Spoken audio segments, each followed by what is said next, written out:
today in Rich in Relationship. We're going to talk about the man box. It's like when you're driving and you've developed a thing for BMWs and all of a sudden all you see are BMWs. Once you're focused on dumbass, everything is dumbass. If I had that thought of I'm a dumbass, I could look for information to support that. And guess what? I can find it. And that riding that wave feels so good. But when you get to the end and look behind, you've destroyed your children, you've destroyed your wife, you've lost, especially with anger. Welcome to another episode of Rich in Relationship. I'm your host, Rich Heller, and today we are interviewing a new friend, Dr. John Schinnerer. John coaches men to greater success and happiness at work and at home. He's got a PhD from UC Berkeley.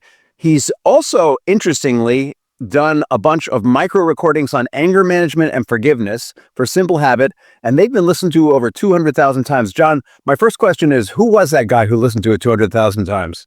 It was a guy that really needed help with some rage issues. Really angry guy. Yeah. Their seminal petition is one of the ways we manage the emotional mind.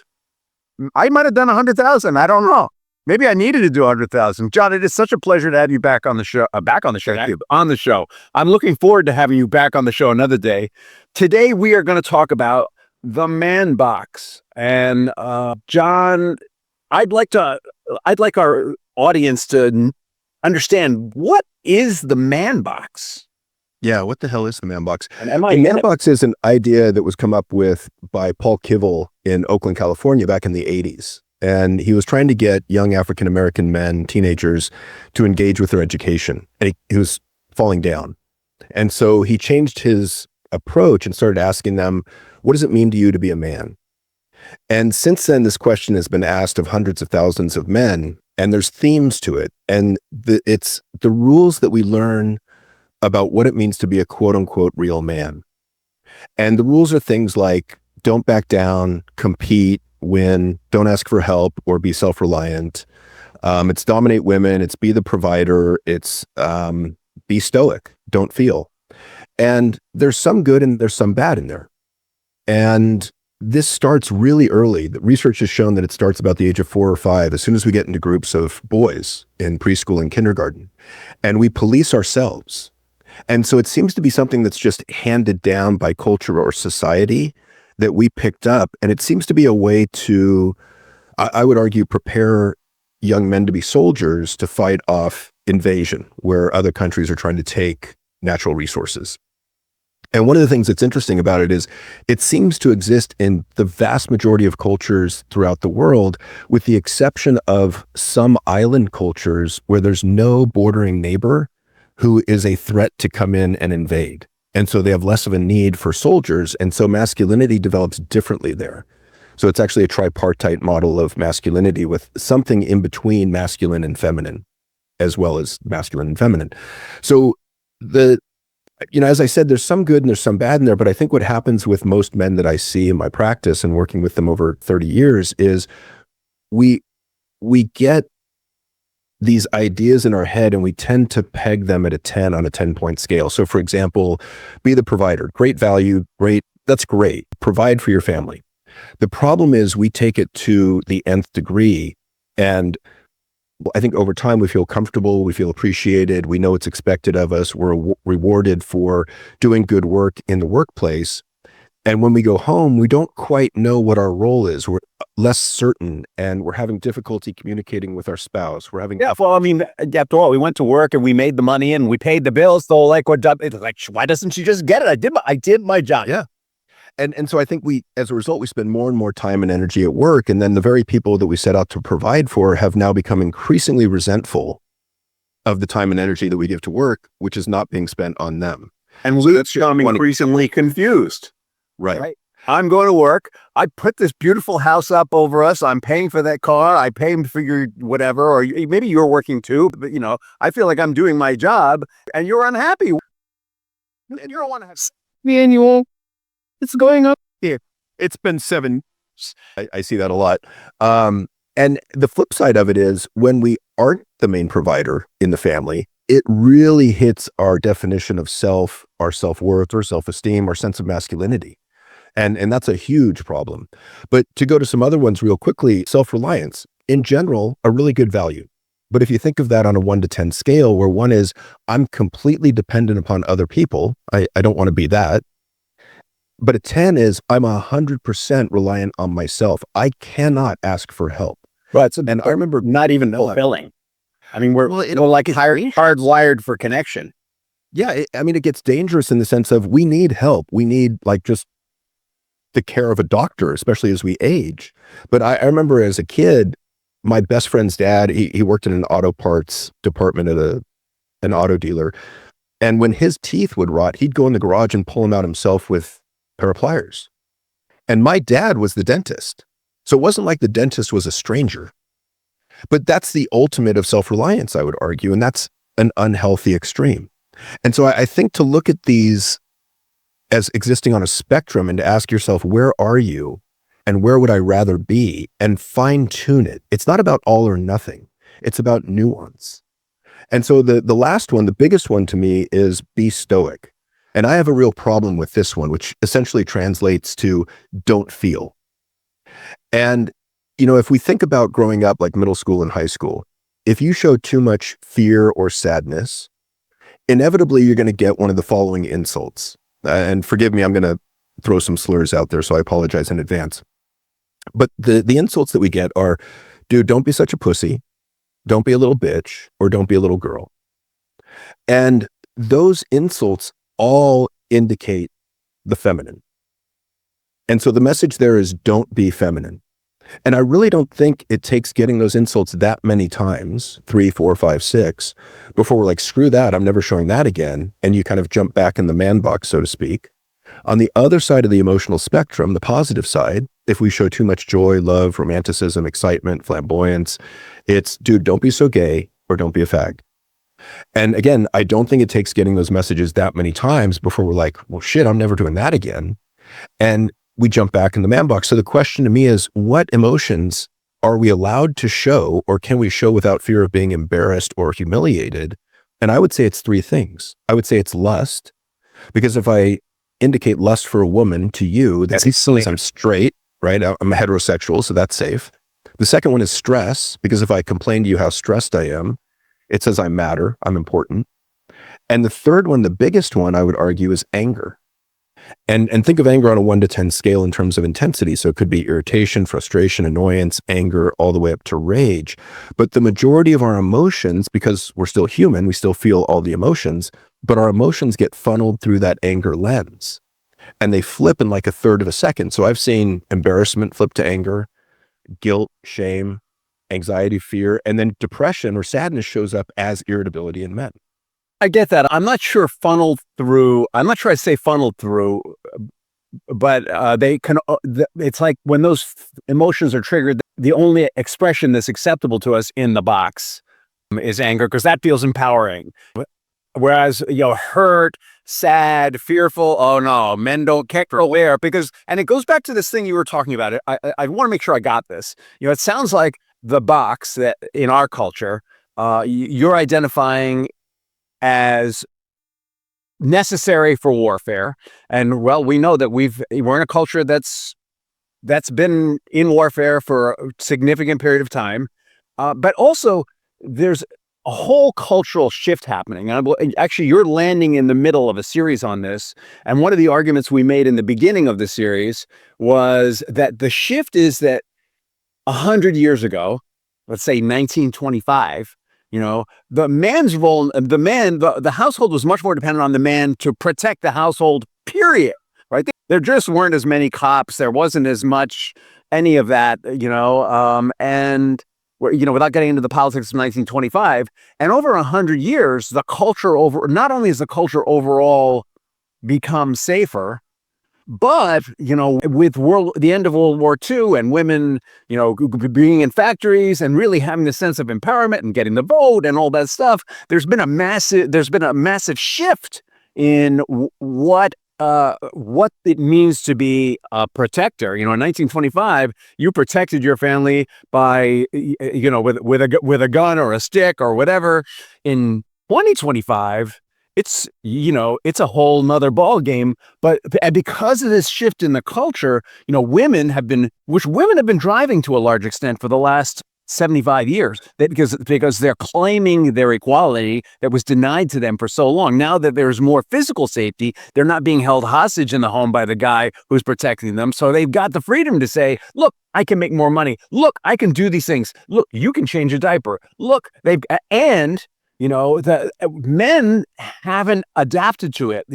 So it sounds like that box might have even been necessary at one time, but now it's a box because it's dysfunctional and we can't seem to get out of it. So I'd love to hear more about, there's an old saying in the coaching world that everyone's in a box, but the problem is the instructions are on the outside. So that's what I love about the man box. So here we have this man box, cultural man box, that I would say every man in America, I don't know about on the planet, maybe not in Maui, every man on the planet, to some extent, has implanted in them. How do we get out of this box?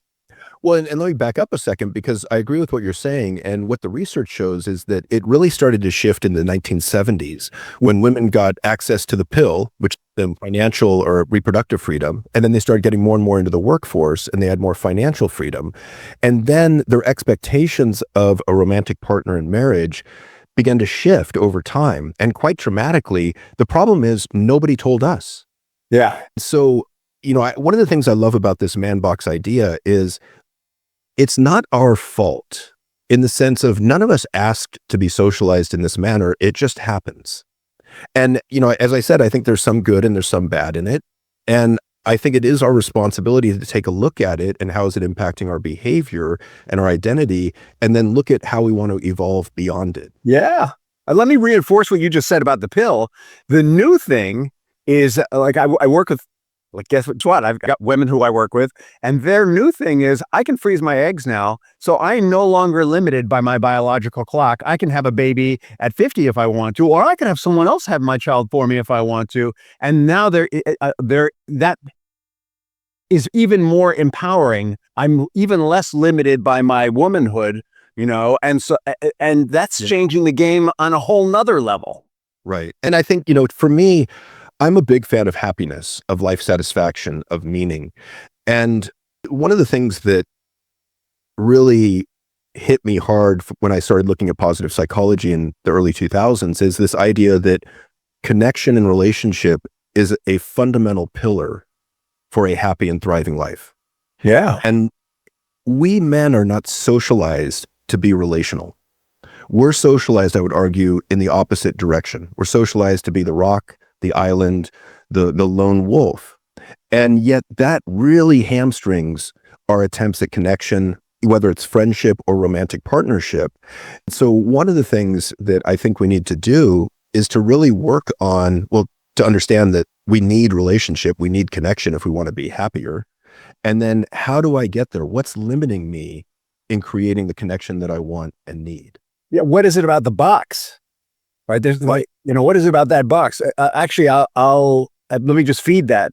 So the studies on connection now indicate that connection is like a survival level need, that and being survival level, it's genetic, it's burned into us. It isn't just, Maslow's hierarchy of needs, social was down here, but it turns out that social is like right up there with, I got to eat.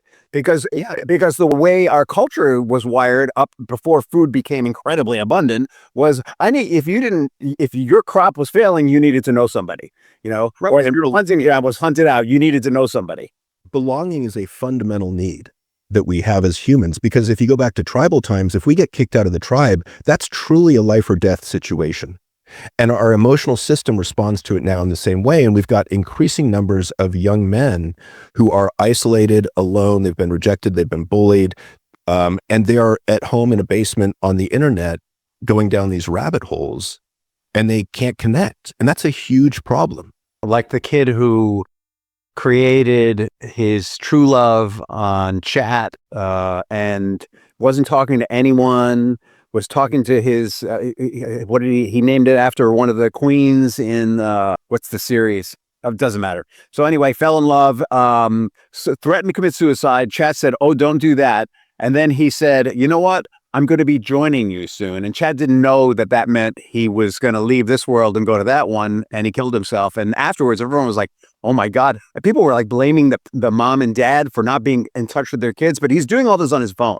Right. Yeah. He's just another kid with a phone. It's like, it's not really their fault. He's a teenager. They thought he was well-adjusted. I mean, I'm not going to say they don't have responsibility, but they got a lot of negative social repercussions. Yeah. What happened there, when really we should have been in there going, oh my God, what a terrible loss. But anyway, the point being that, yeah, kids are so disconnected today that they are creating AI friends that they can go to. Yeah. There's a whole app. Actually, I bumbled into this app called Replika, Replika, and you can buy your. It's like you can buy your app tattoos. You can decorate your app. You can buy your bot, your AI tattoos. You can decide what it's going to look like. You earn points where you can give it plants in its room. It's like it's this whole like the sirens, but next level. Yeah, it's exactly. But yeah, to get back to your earlier question of what do we do about it, I think, Tasha Eurich has this research from a few years ago that shows that 95% of us will self-report being highly self-aware, which means we're aware of our emotions, our thoughts, how we impact other people, and what their impact is on us, our values, and so forth. And in fact, the research shows it's only about 12 to 15% of us that are self-aware. And so that's a huge problem. And one of the barriers to creating greater self-awareness, which I think is the foundational skill of kind of breaking out of the man box or evolving beyond, is we got to be more aware of the anger within us and the dynamics of anger in general. Because if you and I are really angry with each other and we're in a heated discussion or an argument, the only thing I'm thinking is, I just need to get him to understand how right I am and how wrong he is so he can apologize to me. And nothing you're saying is getting into my head. Now, the other part of the dynamic there is I'm externalizing all blame because we get an all or nothing black and white thinking when we're really angry, but I'm putting all the blame onto you. And I'm like, Rich, if you would just stop being such a fill in the blank, I wouldn't be so pissed off. Now, what's the problem with that? The problem is that when I do that without awareness, I'm effectively cutting myself off from any possibility of introspection and growth and evolution. Because in my mind, it's all on you, and I'm completely ignoring my part in this dynamic, which is incredibly dangerous in my mind. Yeah, this dynamic you're describing is unbelievably prevalent. I mean, I can't tell you how many couples reach out to me because they see that they're in a spiraling, destructive dynamic that's taking them nowhere, and they don't know how to stop. They know where they want to be relationally, but they don't know how to stop that, what you just described. And it shows up different ways for men and women. It's interesting how they do the dance together. But once that part of the brain is activated and there isn't much rational thought, and it's just I gotta, it's a go nowhere conversation. Yeah. So here we are. We're guys, and in terms of relationships, there's all kinds of problems with the box. But in terms of relationships, I think this thing of anger that you're bringing up is really a challenge, because part of the presentation today is we're equal. And and I'm talking hetero relationships right now. I'm not sure how this shows up in same-sex marriages. If my wife is showing up angry and we're equal, I should be allowed to show up angry too. Except that the experience of a man's experience of a woman's anger is different than a woman's experience of a man's anger. Typically, I agree. Yeah. Well, I mean, yeah, there are definitely exceptions. Look, I have known some ass-kicking women. I practiced martial arts my whole life. I have literally known ass-kicking women. I'm not talking about that. And it depends on physicality and size, and then the degree of intensity of the anger in the individual. But yeah, generally, I would think, I believe that male anger is just scarier. So that makes this box, in terms of actually having a relationship, we get into a relationship with someone, intuitively know we know we need it, we love them, we want to have a relationship with them, we want to have a future with them. It checks a lot of boxes for us. Guys love to check boxes. Then, as you pointed out, part of the box is there's certain feelings that are very difficult, if not, there's no permission. It's verboten to express. So what does that leave us? That leaves us happy, joy, or anger. Yeah. And so we get into how do we self-awareness, I don't think, self-awareness is a beginning. What comes next? Well, I mean, the foundational tool in my mind is mindfulness or some form of meditation, because that allows us to get more acquainted with our internal landscape of thought and feeling. And that's critical because we're so focused on the outside world that we need to put a little bit more time and effort into the internal world so that we can increase emotional awareness, emotional granularity, and then we can use that to build greater communication skills. And then, down the road, we can look at, how do we kick our parasympathetic nervous system into high gear? How do we, activate that relaxation response so that when we do get activated in anger or some other discomfortable, uncomfortable emotion, we can have a shot at getting out of it more quickly. And then, I think attachment styles is a big part of this as well, and figuring out what your attachment style is. You're making me very anxious right now. How does that impact your relationship? More importantly, how does it impact the way in which you argue? And what's your, are you an avoidant where you want to get the hell out of there during an argument? You need a timeout to calm down because you're getting flooded. Are you an anxious attachment style where you pursue in desperation and panic and you need to reconnect in order to calm your physiology? When your partner who's the avoidant needs time and space to calm their physiology, and then you're doing this anxious avoidant dance. So to me, it's a bundle of tools and skills that we got to really prioritize to get better at in order to show up as the partner we need to be and deserve to be in a relationship. I want to reinforce something you said on the front end. It's kind of this realization that's so important for human beings. Forget about freaking men, right? And that is, we are not our brains. We are not our bodies. We are impacted, but reinforcing the mindfulness meditation prayer thing, the studies show that when we engage in regular habits like that, that the part of our brain that drives that intense emotionality actually shrinks, and the part of our brain that's more rational actually grows. I think one of the misconceptions about the brain is, it's like this jello thing that's between my ears and it kind of runs the show, and I just do what it tells me.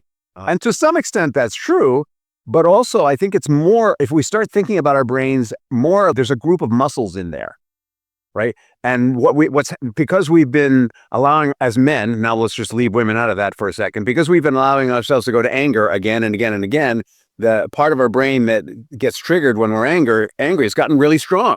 And if we want to end that spiral, exactly what you're advocating is necessary. We need to choose to be in the rational part of our brain, choose to exercise. Not that our amygdala is what I'm talking about. Not that the diva isn't going to want to sing, but when it wants to sing, we need to know, is this the right moment? Instead of, it wants to sing, time to let it out.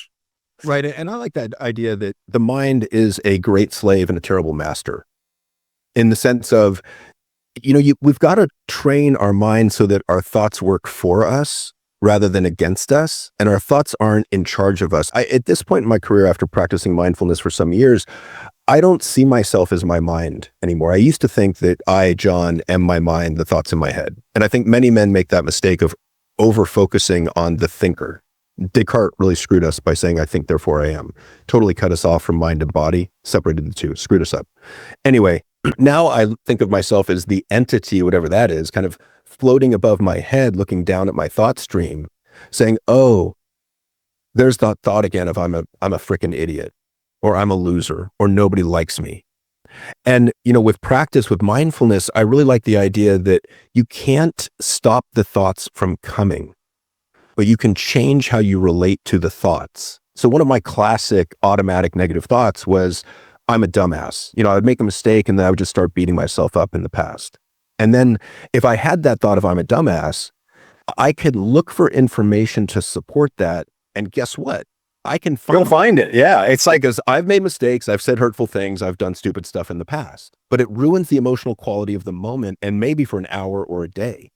It's like when you're driving and you've developed a thing for BMWs, and all of a sudden all you see are BMWs. Once you're focused on dumbass, everything is dumbass. Once you're focused on BMW system. Yeah.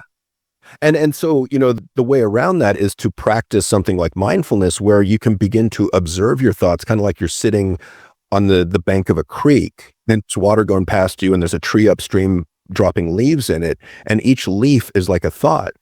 And so, in the past, I would pick up the leaf that said I'm a dumbass and I would examine it and I would spend time with it and I would feel shitty afterwards. Now I see the leaf with I'm a dumbass on it and I'm like, oh, there's that thought of I'm a dumbass. I've seen that before. I know it's not true. I'm just going to let it go. Yeah. And so I don't get hooked by these negative thoughts nearly as much.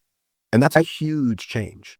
Similarly, when you start developing a practice of that kind, I'm just going to call it, because there's the range of practices out there is surreal, but it's like whatever fits you. The beauty of that is that if you can let go of I'm a dumbass, you can, when you start feeling angry, you could just notice it instead of, I like to say, are you having the feeling, noticing it, or is the feeling having you? You're riding a wave, and riding that wave feels so good. But when you get to the end and look behind, you've destroyed your children, you've destroyed your wife, you've lost. Especially with anger. And it's funny, I was doing an interview with Ethan Kross, who wrote the book Chatter, who's one of the world's leading experts on internal chatter, that voice in our head. And one of the differences between being immersed or fused with those thoughts and emotions and being able to observe them and step back and create psychological distance is, what person are you talking to yourself in? In other words, when I'm losing my mind, when I've lost emotional composure, I'm speaking to myself generally in first person singular. I can't take this anymore. I'm an idiot. I can't do this anymore. And when I can step back, the easiest way to step back and create that distance is to switch from first person to second person or third person. So it sounds something like, John, relax, take a deep breath. You're going to be fine. And it helps you to step back and observe what's going on. And the other thing you mentioned was there's a host of different tools you can use to foster these type of skills. And, there's like deep breathing. There's progressive muscle relaxation. There's mindfulness. There's different forms of meditation. There's loving kindness meditation, which is one of my favorites. And there's great research behind mindfulness and loving kindness at this point. I'm going to just share the danger of this, right? So every tool can be a weapon. Every weapon can be a tool. And the danger of my personal experience with this was, I was, believe it or not, a really angry man at one time.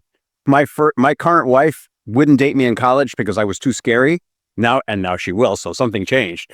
But I went to meditation boot camp, basically, at the most Navy SEAL Zen Buddhist monastery, I think maybe in the world, from what people tell me now. I didn't know it at the time, but I was like, yeah, I'm in, right? Because I wanted to go to the Butch meditation monastery, For those of you who don't know, Butch in the same-sex marriage world is a term that women use for a masculine woman. So I wanted to be the most masculine whatever, and what I found was I started avoiding my feelings. And so, you can take these practices and just go, oh, I'm really upset. Oh, I'm just gonna let go of the thought. I'm just gonna let go of the feeling, let go of the thought, and never actually deal with it. And that's the spirit. And it took me a while before I was like, you know what? This is great. I'm not flying off the handle anymore, but I still have some stuff going on. I'm gonna have to look at that stuff. Yeah. Can I tell you a story to that? Please. Because I think, when I graduated with a PhD from UC Berkeley in psychology in 2000, and I realized at that point, like a year or two later, I was like, oh my God, I'm an emotional idiot still. And one of the reasons I got into psychology was to figure out my own emotions. Because the dumbest, most shameful stuff I'd done in my life was when my emotional mind was in charge of me, almost inevitably. And so I really started putting some time and energy into this. And I've come so far. And I think we have these things called primary or signature emotions. And this was actually reflected in Inside Out, the movie, by whatever. Which you were a major consultant on. I didn't get to say about major, but a consultant, yes. So whatever emotion in the movie is at the center of the control panel is the signature emotion for that person. So the dad, it's anger. Mom, it's sadness. Riley, it changes. It was joy. And then it kind of goes all over the place due to puberty. But that's backed up by neuroscience, that we have a signature emotion that is the one we go to most easily, most quickly, most often. And I really think that one of the developmental goals in this lifetime is to get through each of the major negative or uncomfortable emotions so that we kind of make peace with it. Yeah. So in my experience, I think I've gone from being a kid to then sadness/depression to dealing with anxiety/fear to dealing with anger/irritability in almost a decade of each. And I've had to learn to work with each of those. And I think there's and have them to that. Yeah. Yeah. But so then culminating in about 18 months ago, my son died of a fentanyl overdose. He was 23. And my daughter was 17 at the time, in the middle of her senior year in high school, in the middle of college applications. And this just threatened to destroy everything. Yeah. And I remember I resolved that I was not going to deal with this like a normal man, the average man. I was going to go straight after these emotions. I was going to feel them. I wasn't going to numb them. I was not going to run from them. I was not going to hide from them. I was going to ask for help. I was going to talk to people about what happened because I know shame lives in the shadows and thrives in shadow. So the more I could talk about it, the less shame I would feel. And then I was going to work to radically accept that this was the new reality. And I talked about this with my daughter. I also modeled for her crying, sobbing, gave her permission to feel her sadness and grief and anguish. And something really amazing happened. I think it was 6 to 8 weeks after the death. She was asked or had the opportunity to speak to her entire school about drug addiction and about the loss of her brother. And we talked about it, and I said, I think it's a great opportunity. It helps you to find meaning in this tragedy, and it's going to be tough as hell. Yeah. And she went ahead and did it and cried in front of the school and I think blew everyone away, which interestingly led to her getting all these amazing awards at the end of the year, Student of the Year for the state of California for speech and debate. And one of the ways we drew meaning from it is Brett, my son, seemed to actually be doing better work from the other side of the veil than he was when he was alive. Talk about making good out of bad. And so, that's just the example I give of how far I've come in terms of actually feeling my emotions, giving myself permission to feel them and not running from them, not, drinking to numb them or smoking weed to numb them or hiding in compulsive shopping or sex or anything like that. Thank you for sharing that with all of us and with such strength and certainty. You're a power of example. You are a power of example. All right, we need to wrap this up. We're actually way over our usual time, but I could talk to you for about 6 hours honestly. That's all right. It's all value. So here's where I want to go with this. I feel like we've kind of identified the box and we've identified what steps you can take to begin to step out of it. And actually, I want to add one piece to this. One of the things that I think as men, but I think human beings do this in general, not just men, that there's some confusion about is once I understand it, poof, it just dissolves. But yeah. I think this is a lot, we're talking about, emotionally, it doesn't work like that. There's a lot of emotion attached to the man box.